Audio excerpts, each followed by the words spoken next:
On the first day of 1956, one of the greatest legends of our time recorded Heartbreak Hotel in Nashville, Tennessee.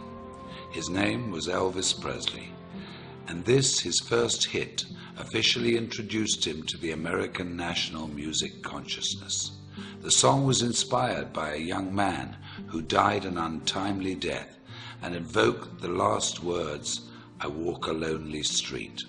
It was a song that would serve as the definition of a generation of music unlike anything the world has ever seen since. On that day, something else had taken place, perhaps not so momentous at the time, but that would prove to also define a generation, not of music, but of changing people's lives, and who would also die an untimely death as fate would have it. On January the 1st, 1956, in a gritty little neighborhood tucked away in South Los Angeles called La Mirada, Mark Hughes was born. His life was fairly unremarkable. Born to Joanne Hughes and raised by her and Stuart Hartman, whom she married, Mark was probably reared much like many of us. Mind your manners, be responsible, keep your elbows off the table, make good choices.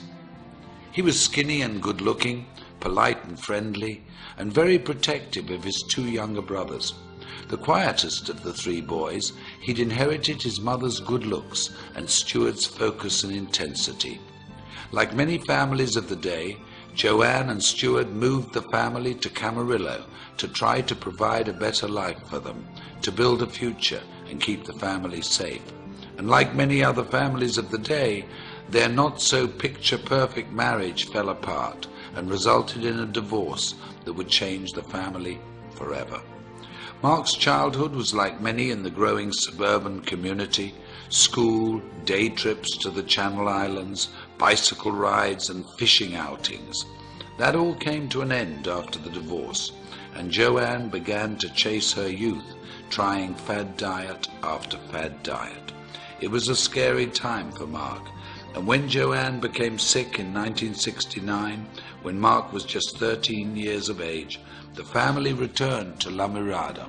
They lived with her parents, Mark's grandparents, Lawrence and Hazel Hughes, who took the family in and took care of them as only family could. But despite their best efforts, and with Mark's never-ending grief, Joanne died of complications from the deadly combination and steady use of weight loss and sleep aids. Mark was only 19 years of age. It was then he decided he would make a difference in the world, with his mother as his beacon, and the goal of preventing what had happened to her happened to anybody else. While fundraising for a California youth group, Mark had found his calling. He was charismatic, charming and persuasive. He'd even convinced then Governor Ronald Reagan to part with $500. And with the taste of success in his mouth, the goal of changing lives through better health as his objective, the idea of personal financial freedom, and the memory of his mother in his heart, Mark Hughes entered the world of direct selling and network marketing. In 1976, Mark began selling Slender Now diet products, quickly becoming one of their top 100 earners. When the company collapsed in 1979, he sold exercise equipment and weight control products for Golden Youth, another direct sales organization.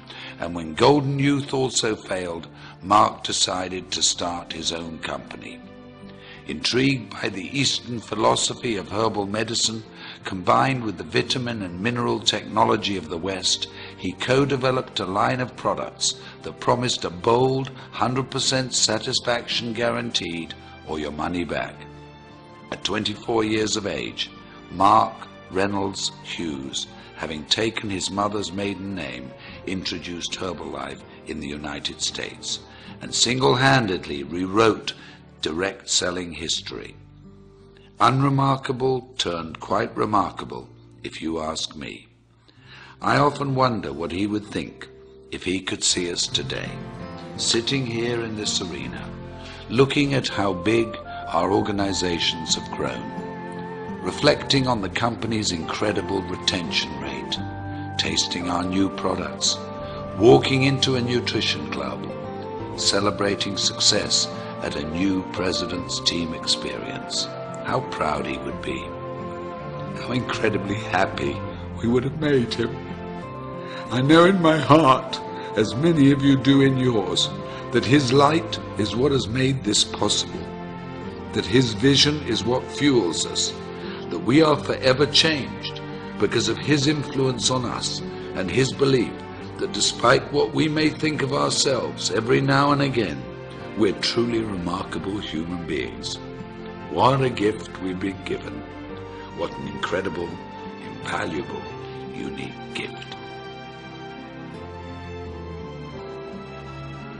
I had this incredible dream when I wanted to start the Herbalife company that we could help people lose weight and we could help them do it safely, and they would have not just hope, that they would have reality